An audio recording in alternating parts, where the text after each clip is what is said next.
Hello aspirants, I am आभास माथुर। आज अपनी करंट अफेयर सीरीज के 300 टॉपिक पूरे हो जाएंगे। अपन पार्ट 60 पे हैं। हर पार्ट में अपन पांच पांच टॉपिक्स कवर कर रहे हैं। आज अपने 300 मोस्ट इंपॉर्टेंट टॉपिक्स कवर हो जाएंगे यूपीएससी प्रीलिम्स 2026 के लिए। देखना, काफी सारे सवाल अपने इस सीरीज से बनेंगे पेपर में, क्योंकि ये जो सीरीज है ये डिजाइन ही इस तरह करी गई है कि अपन कोई भी न्यूज व्यूज कवर ना करें इसमें। अपन सिर्फ इंपॉर्टेंट चीजें कवर करें उस न्यूज से, कि वो रिलेवेंट है यूपीएससी प्रीलिम्स के लिए, कि सवाल कहाँ से बन सकते हैं, प्रोबेबिलिटी क्या है, उससे एसोसिएटेड सवाल क्या बन सकते हैं। अपना टारगेट यही रहता है कि अपन यहीं पे पढ़ें, समझें, याद करें और रिवाइज भी यहीं पे करके जाएं अपन। क्योंकि इतना कुछ है पढ़ने को, अपन बार बार तो वीडियोस देखेंगे नहीं। एक बार ही देखना है, एक बार में अपने को सब कुछ गैदर करना है उस वीडियो से। तो आप सबसे रिक्वेस्ट है कि इसके सारे पार्ट देखना, एक भी मत छोड़ना। 300 टॉपिक हैं तो 300 टॉपिक में से आप देखना कम से कम 10 टॉपिक आपके आ ही जाएंगे। ये सीरीज ना ब्रिज का काम करेगी आपके मार्क्स में और प्रीलिम्स के कट ऑफ में। देखते हैं ना कि कुछ नंबरों से रह जाता है, 4-5 नंबरों से रह गया, 2 नंबरों से रह गया, 10 नंबरों से रह गया प्रीलिम्स। तो ये सीरीज ब्रिज का काम करेगी, ये आपको कवर करा देगी वो डिफरेंस। आपका प्रीलिम्स क्लियर करवाएगी ये सीरीज, तो बहुत अच्छे से पढ़ो, रिलीजियसली पढ़ो, तमीज से पढ़ो इस सीरीज को। देखो, आज का पहला टॉपिक है वाइब्रेंट विलेज प्रोग्राम। ये मिनिस्ट्री ऑफ होम अफेयर्स का प्रोग्राम है। किस मिनिस्ट्री का है? मिनिस्ट्री ऑफ होम अफेयर्स का। ये ना नॉर्दर्न बॉर्डर से कनेक्टेड जो विलेजेस है ना उनसे डील करता है, कि एकदम बॉर्डर के पास, एलएसी के पास जो विलेजेस हैं वहां पे डेवलपमेंट करें, रोड कनेक्टिविटी लाएं, इंटरनेट लाएं, टेलीकॉम लाएं, इलेक्ट्रिसिटी लाएं, जिससे वहां के जो लोग हैं ना उनका कॉन्फिडेंस जीत सके भारत सरकार। वहां से वहीं पे लोगों को रोजगार देंगे तो वहां से माइग्रेशन नहीं होगा। माइग्रेशन नहीं होगा तो वहां पे यूथ रहेगा। तो कल को अगर लड़ाई छिड़ गई ना तो वहां का यूथ भी हमारी सेना का सपोर्ट करेगा। एक तो ये फायदा है। दूसरा, वहां के लोग लॉयल रहेंगे इंडिया से।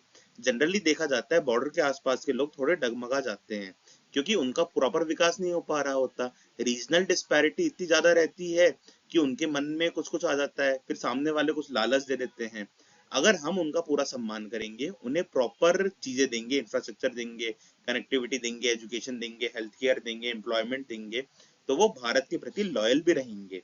तो आप कोई जासूसी गद्दारी के चांस भी नहीं रहेंगे। ऊपर से मूवमेंट वगैरह भी वो बता देंगे। और जैसे हमारी सेना जा रही है तो सेना का वहां पे एकोमोडेशन भी वो करा सकते हैं, फूड भी प्रोवाइड करा सकते हैं। तो काफी तरह से वो जो गांव है वो बहुत जरूरी है भारत के लिए, भारत की सिक्योरिटी के लिए, हमारे बॉर्डर मैनेजमेंट के लिए।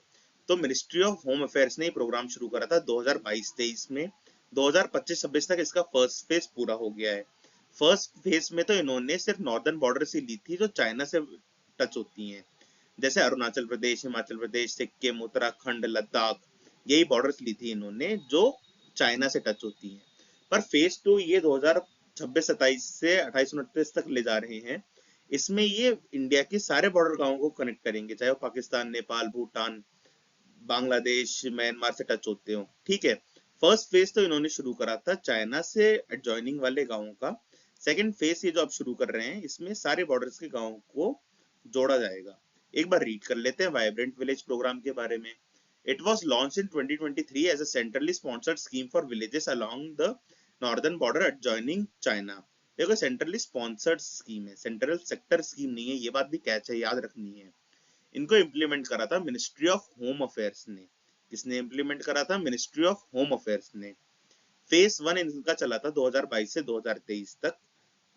2022-23 से 2025-26 तक टारगेट विलेज थे। The first phase focus on select villages in blocks along the line of actual control. LAC के आसपास के गांव को ही इन्होंने टारगेट करा गया था। It was implemented in 662 border villages across 46 blocks in Arunachal Pradesh, Himachal Pradesh, Sikkim, Uttarakhand and Ladakh. Core objectives क्या थे इनके? The program aims to provide all weather road connectivity, telecom and television access, electrification through the convergence of schemes and improve socio economic conditions. देखो, socio economic conditions develop होगी तो ही उनका थोड़ा confidence boost होगा भारत के प्रति। वो लॉयल रहेंगे, वो हमारे लिए हेल्प करेंगे। तो ये जो वाइब्रेंट विलेज प्रोग्राम है ना, इसमें सभी स्कीम का कन्वर्जेंस भी देखा जा रहा है, कि जैसे प्रधानमंत्री ग्राम सड़क योजना से सड़क ऑल वेदर का रोड कनेक्टिविटी पहुंचेगी। फिर ऐसे ऐसे उज्ज्वला से गैस सिलेंडर पहुंचेगा। तो हर स्कीम को यहाँ पे काम करना पड़ेगा, क्योंकि बॉर्डर सिक्योरिटी होगी तभी सबसे ज्यादा जरूरी होगी। अब बॉर्डर से आपको याद रखना है कि मिनिस्ट्री ऑफ होम अफेयर्स है, मिनिस्ट्री ऑफ डिफेंस मत लगा देना बॉर्डर सिक्योरिटी के नाम से। Vibrant village program ministry of home affairs का है, ठीक है। ये कुछ वो हैं कि बेनिफिट्स क्या है, इंक्लूसिव ग्रोथ होगी, रीजनल डिस्पैरिटी कम होगी, इंप्रूव होगी क्वालिटी ऑफ लाइफ लोगों की, आउट माइग्रेशन कम करना बहुत ज्यादा जरूरी है क्योंकि सिक्योरिटी डेवलप होगी, यूथ रहेगा तभी वो सेना की मदद कर पाएगा, बूढ़े लोग कैसे करेंगे, बच्चे कैसे करेंगे सेना की मदद। ये है। तो ये सेकंड फेज में क्या कर रहे हैं, ये अरुणाचल प्रदेश, आसाम, बिहार, गुजरात, झारखंड, जम्मू एंड कश्मीर, झारखंड नहीं है, जम्मू एंड कश्मीर, लद्दाख, मणिपुर, मेघालय, मिजोरम, नागालैंड, पंजाब, राजस्थान, सिक्किम, त्रिपुरा, उत्तराखंड, उत्तर प्रदेश, वेस्ट बंगाल, मतलब जहां जहां हमारी बॉर्डर है ना वहां के गाँवों का डेवलपमेंट करेंगे अब फेज 2 में। यहाँ पे क्या है, जो cabinet approves vibrant village program 2 with 100% centre funding with total outlay of XXX crore. देखो अभी तक क्या था, ये सेंट्रल स्पॉन्सर स्कीम थी फेज 1, अभी central sponsored scheme, central sector scheme हो गई फेज 2। ये बात भी आपको रखनी है याद, ये कैच है। फेज 1 तो सेंट्रल स्पॉन्सर्ड स्कीम था, फेज 2 क्या हो गया, सेंट्रल सेक्टर स्कीम हो गया। और ये program to ensure comprehensive development of villages located in blocks, ये वगैरह वगैरह, ये तो लैंड बॉर्डर्स है, ठीक है। वाइब्रेंट विलेज प्रोग्राम फर्स्ट वाला फेज 1 वो था सेंट्रल स्पॉन्सर्ड स्कीम, फेज 2 है central sector scheme.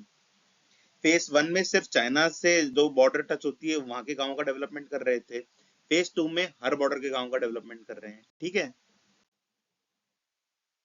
Vibrant village programme phase 2, देखो ये सेंट्रल सेक्टर स्कीम हो गई है, aimed at comprehensive development of strategic villages along international land borders excluding those covered under northern border phase। बाकी सबको cover कर रहे हैं, ठीक है, जो पहले फेज में हो गए थे उसके अलावा के बॉर्डर के गांवों को कवर करा जा रहा है। Targeted villages, the scheme covers 1954 villages across 15 states and 2 union territories bordering Pakistan, Nepal, Bangladesh, Bhutan and Myanmar। देखो कौन से स्टेट आएंगे, पिछली वाली स्लाइड में मैंने बता ही दिया था, आगे इंडिया का मैप देखना, जो जो बॉर्डर स्टेट्स हैं वो हैं इसमें। Scheme will be till 2026, 2027 to 2028, 2029, लगभग 2 सालों के लिए स्कीम चालू करी जा रही है। 3 करोड़ रुपए पर विलेज को दिए जाएंगे डेवलपमेंट के लिए, ये बात रखनी है याद। ऑब्जेक्टिव देख लो वाइब्रेंट विलेज प्रोग्राम के फेज 2 का, the scheme seeks to strengthen infrastructure, stature, welfare of schemes, enhance livelihoods, promote national integration and reduce vulnerability of trans-border crimes and migration। देखो ट्रांसबॉर्डर क्राइम भी कम होगा अगर लोगों के पास पैसा आएगा, मेनली क्राइम तो पैसे की वजह से ही करते हैं कि पैसा नहीं है तो कुछ क्राइम कर रहे हैं, तो उनको अच्छी लाइफस्टाइल मिलेगी तो देखना क्रॉस बॉर्डर क्राइम भी कम हो जाएगा। इसका सिग्निफिकेंस एक बार देख लेते हैं, स्ट्रेंथ होगी बॉर्डर सिक्योरिटी, प्रमोट होगी इंक्लूसिव ग्रोथ और एनहांस होगा नेशनल इंटीग्रेशन। यही सारे हैं, बाकी मैं बता ही चुका हूँ कहाँ से सवाल बन सकते हैं। सवाल बन सकते हैं कि कौन सी मिनिस्ट्री का प्रोग्राम है, प्रोग्राम का फेज 1 में कौन सी बॉर्डर्स को कवर करा गया था, फेज 2 में कौन सी बॉर्डर्स को कवर करा जा रहा है, और ये क्यों जरूरी है। ये तो मेंस में तो आपसे राम कहानी लिखवा सकते हैं इस पे। प्रीलिम्स के लिए यही जरूरी है कि कौन सी मिनिस्ट्री का है, फेज 1 में कौन से विलेजेस थे, कौन से बॉर्डर के विलेजेस थे, फेज 2 में कौन सी बॉर्डर के विलेजेस हैं, ठीक है। और इसका सिग्निफिकेंस क्या है, ये सब तो जेनरिक बातें हैं, मेंस में इन्हीं पे आपको पूरा लिखना पड़ेगा 250 वर्ड का आंसर, ठीक है। सलार डे पोजोनेल्स, नाम ही कितना इंटरेस्टिंग सा लग रहा है ना। देखो चिली में एक अटकामा डेजर्ट है, अटकामा डेजर्ट ना one of the driest place है ऑन अर्थ, की बहुत ज्यादा एरिडिटी है वहां पे, बहुत ज्यादा ठंड है और बहुत ज्यादा अल्ट्रा वायलेंट रेडिएशंस होते हैं अटकामा डेजर्ट में। अटकामा डेजर्ट एक थोड़ा माउंटेनियस सा रीजन भी है, तो वहां पे हाई एल्टीट्यूड में ना एक प्लेन बना हुआ है, एक फ्लैट सा एरिया बना हुआ है।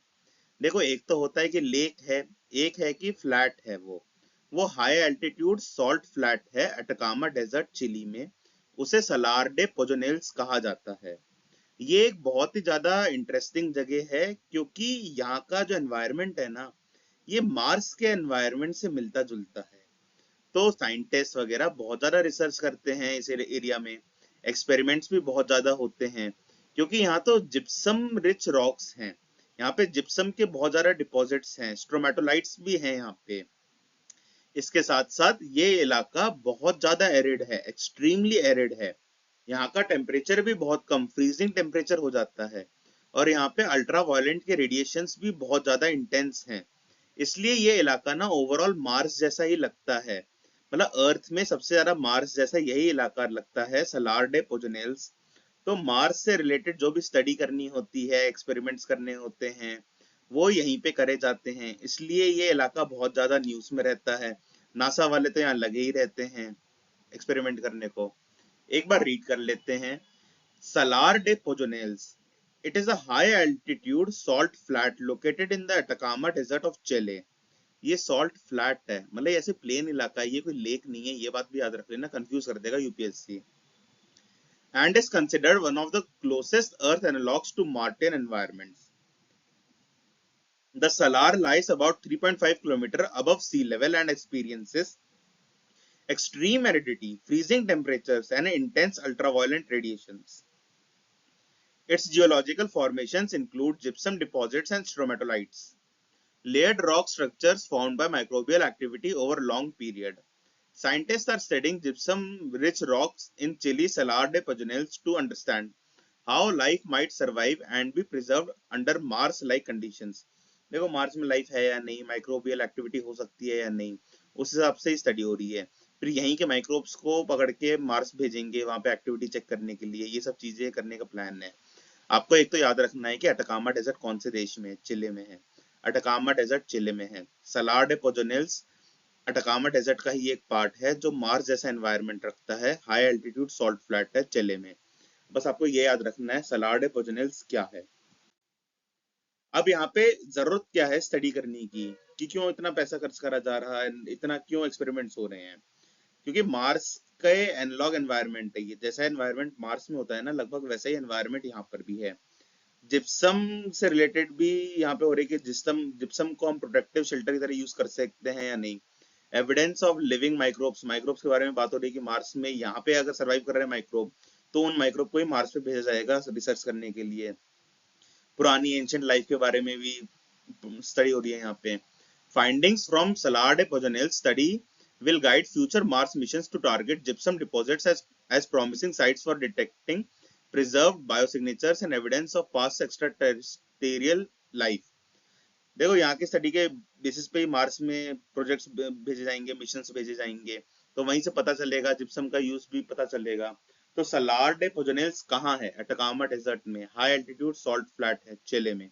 अटकामा डेजर्ट भी चिले में है। मार्स जैसा एनवायरनमेंट है, इसलिए यहाँ पे स्टडी करी जाती है बहुत ज्यादा।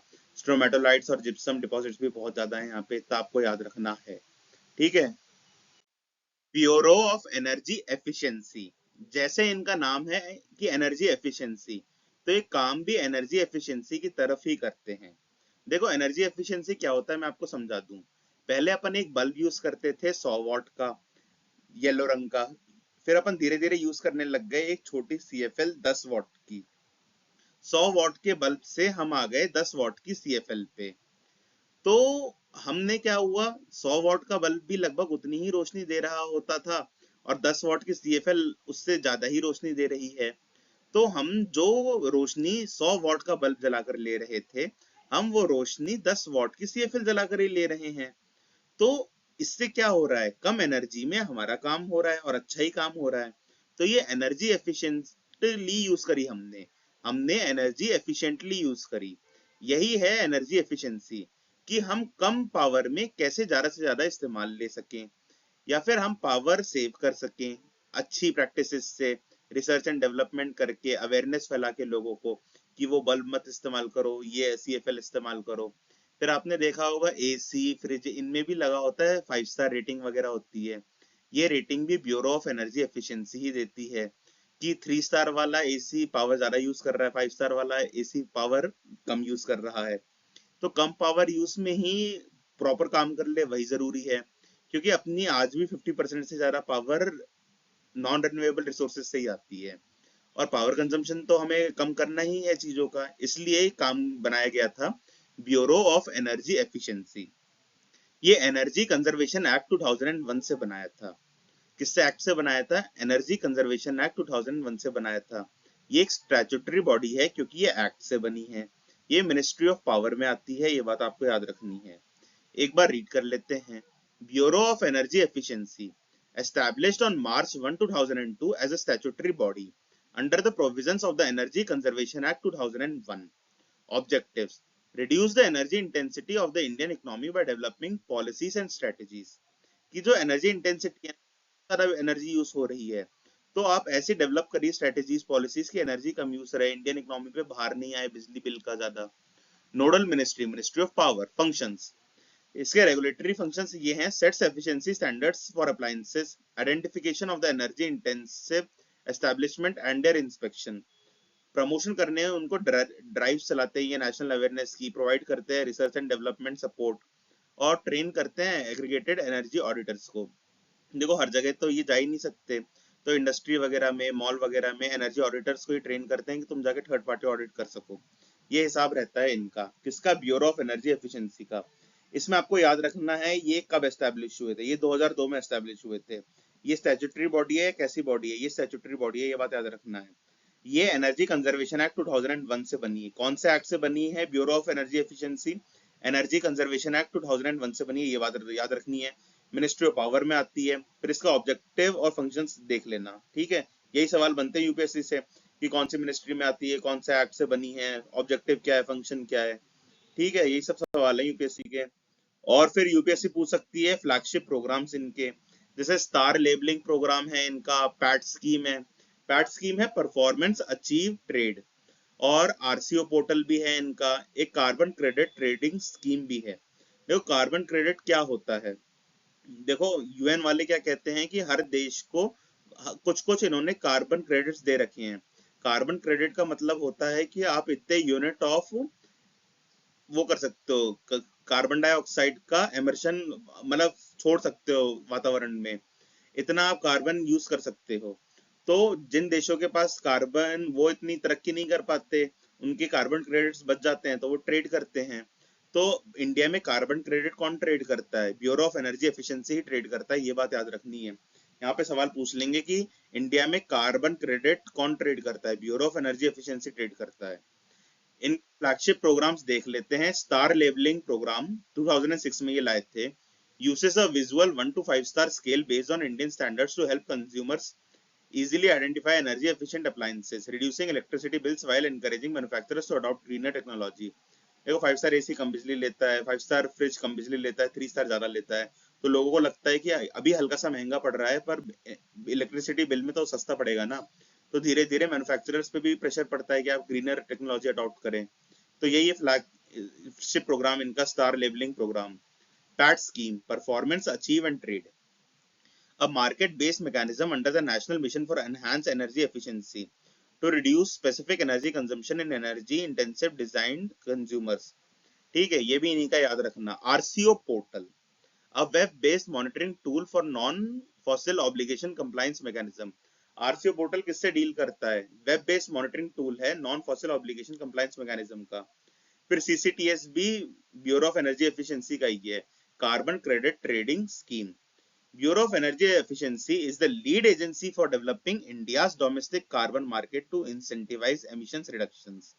ठीक है, इसके फ्लैगशिप प्रोग्राम्स भी याद रखना, आप एक नोट बना के लिख लेना कॉपी में, तो फ्लैगशिप प्रोग्राम्स में से भी सवाल आते हैं। अचीवमेंट्स क्या हैं, मतलब इन्होंने अचीव क्या करा इतने साल में? 36% reduction in emission intensity of GDP from 2005 levels and achieving 52% non fossil fuel capacity ahead of 2030 targets. देखो अपन अभी क्रॉस कर चुके हैं 50% वाला मार्क। नॉन फॉसिल फ्यूल से अपन बिजली बना रहे 50% से ज्यादा। अपना ये टारगेट था 2030 तक का, हमने पहले ही अचीव कर लिया। तो ब्यूरो ऑफ एनर्जी एफिशिएंसी बहुत अच्छा काम कर रही है, ये बात आप समझ लेना। इनकी कुछ स्कीम्स भी यहाँ दे रखी हैं, ये भी रीड कर लेना क्या क्या स्कीम्स हैं इनकी। बाकी इनके बारे में क्या पूछेंगे, कौन से एक्ट से बने थे, कौन सी मिनिस्ट्री में आते हैं, फ्लैगशिप प्रोग्राम्स क्या है और स्कीम्स क्या है, इसके आगे सवाल नहीं जाएगा, याद रखना। Abolition of titles, article 18। देखो आर्टिकल 18 ना अपने कॉन्स्टिट्यूशन के पार्ट 3 में आता है। पार्ट 3 फंडामेंटल राइट्स में आता है। आर्टिकल 12 से लेकर आर्टिकल 35 तक आता है फंडामेंटल राइट्स। उसी में सब पार्ट है right to equality. Right to equality के आर्टिकल्स हैं आर्टिकल 14 से 18 तक। तो अबॉलिशन ऑफ टाइटल्स भी राइट टू इक्वालिटी में ही आता है। नाम ही अबॉलिशन ऑफ टाइटल्स का है कि सबको समानता दे रहा है, सबके नाम बराबर कर रहा है, ठीक है। अबॉलिशन ऑफ टाइटल कहता है कि टाइटल कोई भी अब यूज नहीं कर सकता अनटिल एंड अनलेस वो मिलिट्री एकेडमिक टाइटल हो। देखो मिस्टर, मिसेस, श्रीमान, श्रीमती, श्री, ये तो एक जेनरिक से टाइटल्स हो गए, तो ये आप यूज कर सकते हैं। मिस्टर यूज करने की आपको अनुमति है भारत में।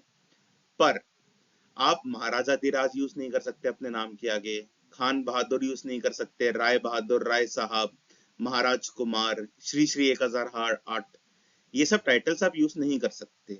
और इतना स्ट्रिक्टनेस है अबॉलिशन ऑफ टाइटल्स को लेकर, आर्टिकल 18 को लेकर, कि इंडियन सिटीजन को इंडियन गवर्नमेंट तो कोई टाइटल देगी ही नहीं, ये बात तो पक्की है। इंडियन गवर्नमेंट किसी को भी टाइटल नहीं देती।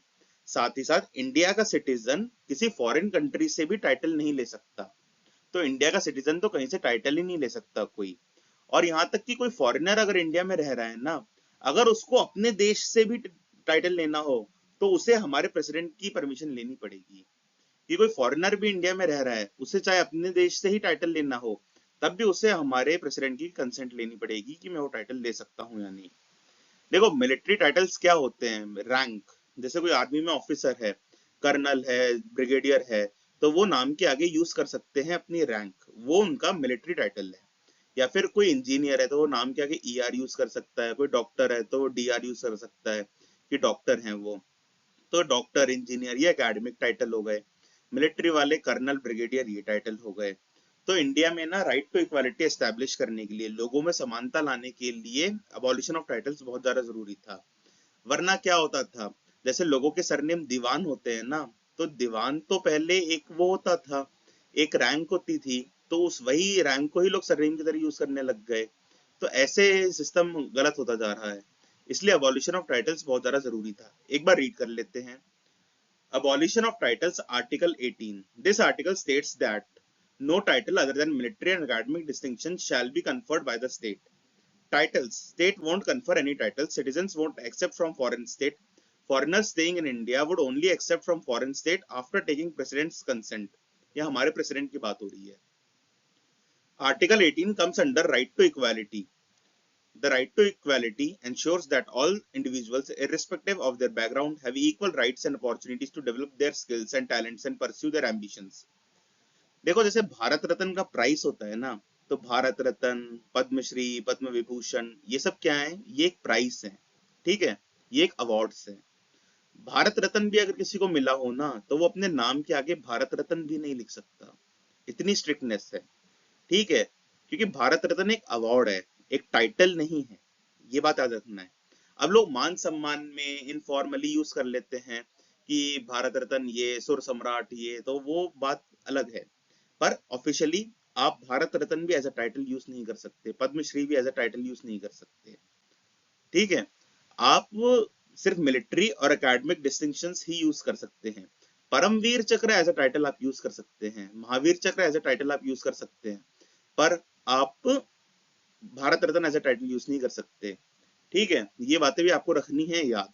अबॉलिशन ऑफ टाइटल से, अबॉलिशन ऑफ टाइटल से आपको क्या क्या याद रखना है कि अबॉलिशन ऑफ टाइटल आर्टिकल 18 में आता है, ये राइट टू इक्वालिटी में आता है। राइट टू इक्वालिटी क्या कहता है वो याद रखना, आर्टिकल 18 क्या कहता है वो याद रखना है। और इंडियन सिटीजन क्या फॉरेन स्टेट से टाइटल ले सकते हैं? नहीं। फॉरेनर जो इंडिया में रह रहे हैं वो अपनी कंट्री से किसी और फॉरेन स्टेट से ले सकते हैं क्या टाइटल? हाँ ले सकते हैं, पर उन्हें हमारे प्रेसिडेंट की कंसेंट की जरूरत है। और इंडियन गवर्नमेंट तो किसी को टाइटल देगी ही नहीं, ये बातें रखनी है आपको याद। और भारत रत्न को एज अ टाइटल यूज कर सकते हैं क्या? नहीं, नहीं कर सकते, ये भी आपको याद रखना है। ऐसे यूपीएससी सवाल बनाएगी घूम फिर के, पर आपको स्टिक रहना है कि सिर्फ मिलिट्री और एकेडमिक टाइटल से यूज करे जा सकते हैं। ठीक है, अब ये देखो, ये मैप है यमन का। लेफ्ट वाला मैप दिख रहा है ना, ऑरेंज ऑरेंज, तो ये है यमन। यमन सिर्फ दो देशों से अपनी लैंड बॉर्डर शेयर करता है, वो है सऊदी अरेबिया और ओमान। नॉर्थ में पड़ता है इसके सऊदी अरेबिया, इसके ईस्ट में पड़ता है ओमान। ये देख रहे हो ना यमन, यमन का मैप ऑरेंज ऑरेंज लग रहा है। इसी के नीचे एक ऑरेंज कलर का और डॉट दिख रहा है ना, ये जो गल्फ ऑफ एडन में आइलैंड है, ये है सोकोट्रा आइलैंड। क्या है ये? Socotra island. ये भी यमन की ही एक टेरिटरी है। ठीक है, Socotra island gulf of Aiden में पड़ता है। ये सोकोट्रा आइलैंड और हॉर्न ऑफ अफ्रीका के बीच में जो वाटर बॉडी है ना, इसे गद्दाफी चैनल कहा जाता है। क्या कहा जाता है? गद्दाफी चैनल कहा जाता है। यमन तीन मेजर वाटर बॉडीज से शेयर करता है अपनी बाउंड्री। इसके वेस्ट में पड़ता है रेड सी, साउथ में पड़ता है गल्फ ऑफ एडन, और साउथ में ही पड़ता है Arabian Sea. Yemen Arabian Sea, Gulf of Aden और रेड सी से शेयर करता है मैरीटाइम बाउंड्री। यमन के पास ही पड़ती है बाब अल मंडेब। क्या पड़ती है? बाब अल मंडेब। ये भी आपको याद रखना है। और ये शेयर करता है डिजिबुटी से भी अपनी मैरीटाइम बॉर्डर, सोमालिया से भी और एरिट्रिया से भी। बाब अल मंडेब डिजिबुटी और यमन के बीच में एक स्ट्रेट है। देखो बाब अल मंडेब को ना पहले दुखों का द्वार कहा जाता था, नाम ही इसका मीनिंग ही ये है। पर आज के जमाने में इतना ज्यादा ट्रेड होता है तो ये सुखों का द्वार बन चुका है ये स्ट्रेट। ठीक है। यमन किस किस से अपनी बाउंड्री शेयर करता है? यमन के नॉर्थ में आता है सऊदी अरेबिया, यमन के ईस्ट में आता है ओमान, ठीक है, यमन के वेस्ट में आता है रेड सी, यमन के साउथ में आता है गल्फ ऑफ एडन और अरेबियन सी। यमन की और कोई टेरिटरीज है क्या? हाँ, नीचे जो ऑरेंज में दिख रही है ना वो है सोकोट्रा आइलैंड, ये गल्फ ऑफ एडन में है। सोकोट्रा आइलैंड और हॉर्न ऑफ अफ्रीका के बीच में गर्दाफी चैनल आता है, ये भी आपको याद रखना है। यमन की और भी दो टेरिटरीज हैं, दो आइलैंड हैं, एक तो हनीश आइलैंड है रेड सी में और एक पेरिम आइलैंड है। ये कहाँ है? ये बाबल मंडेब के पास ही है। ठीक है, हनीफ आइलैंड और पेरिम आइलैंड ये कहाँ है यमन के? ये रेड सी में और बाबल मंडीप के पास हैं। यमन बॉर्डर सिर्फ दो देशों से शेयर करता है लैंड वाली, ये भी आपको रखना है याद। ठीक है, ये मैप देख लो यमन का, क्योंकि अभी जो वॉर चल रही थी इसमें हौती रिविलियंस को लेकर भी बहुत ज्यादा बात हुई थी। हौती यमन में ऑपरेट करते हैं, ईरान बैक्ड है इसलिए ये न्यूज में है, और यमन पे सैंक्शंस भी काफी सारे लगे हुए हैं। यमन गल्फ कोऑपरेशन कंट्रीज के ग्रुप में भी नहीं आता, तो ये सारी बातें भी हैं यमन से याद रखने की। ठीक है। Yemen is located in the southern Arabian Peninsula, sharing land borders with Saudi Arabia to the north and Oman to the northeast. It is bounded by Red Sea to the west and the Gulf of Aden and Arabian Sea to the south. Maritime neighbors include Djibouti, Eritrea and Somalia.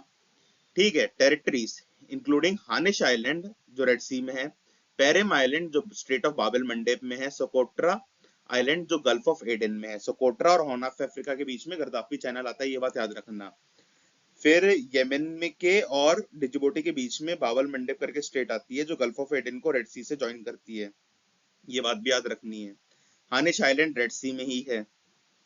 तो Yemen की boundaries याद रखनी है, maritime boundaries भी याद रखनी है, land borders याद रखनी है। सोकोट्रा जो गल्फ ऑफ एडन में है वो यमन का एक आइलैंड है, ये भी याद रखना है। हानिश आइलैंड जो रेड सी में है वो यमन का आइलैंड है, ये भी याद रखना है। पेरेम आइलैंड जो स्ट्रेट ऑफ बाबल मंडेब में है वो यमन का आइलैंड है। यमन के तीनों आइलैंड याद रखने हैं और कहाँ है वो याद रखने हैं। लैंड बॉर्डर शायद इतना ना पूछे यमन की, पर सोकोट्रा आइलैंड और हानिश आइलैंड जरूर पूछ सकते हैं। बाबल मंडेब के ऊपर भी सवाल आ सकता है, तो याद रखना। ठीक है, थैंक यू। कैसा लगा लेक्चर बताइएगा कमेंट सेक्शन में।